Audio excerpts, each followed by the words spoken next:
Hello' guys, কি খবৰ আপোনালোকৰ? চ' আজি আছিলে ছানডে' আৰু আমি আহি গ'লোঁ এখন মুভি চাবলৈ। এইফালে চাওক, মোৰ লগত আহিছে মা আৰু ভণ্টিয়ে পৰি যাব বুলি তাইক মায়ে একেবাৰে সাৱটি ধৰি ৰাখিছে। তাই লাজতে থাকিব পৰা নাই। ল'ৰা ছোৱালী যিমানেই ডাঙৰ হৈ নাযাওক কিয়, মাক দেউতাকৰ বাবে সদায় সৰুৱে হৈ থাকে, নহয় জানো? তাৰপিছতে আমি ধুনীয়াকৈ আহি পাই গ'লোঁ মুভি হল। আমি 4:30 PM পৰা আমাৰ মুভি ষ্টাৰ্ট হ'ব, বাট আমি আহি পাই গ'লোঁ 4 PM।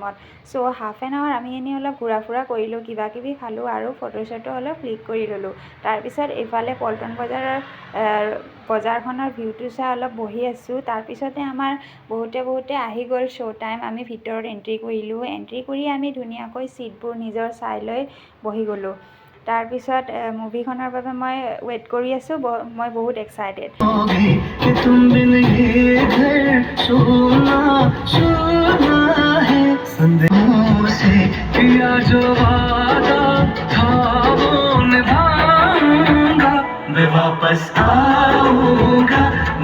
চ' গাইজ, মুভিখন চাই বিৰাট ভাল লাগিল। ইয়াত 4জন এক্টৰেও খুব সুন্দৰ এক্টিং কৰিছে। চ' আহোঁতে লৈ আহি KFCৰ চিকেন আৰু ঘৰত আনি খাই ল'লোঁ। চ' আজিলৈ আহিছোঁ, বাই বাই।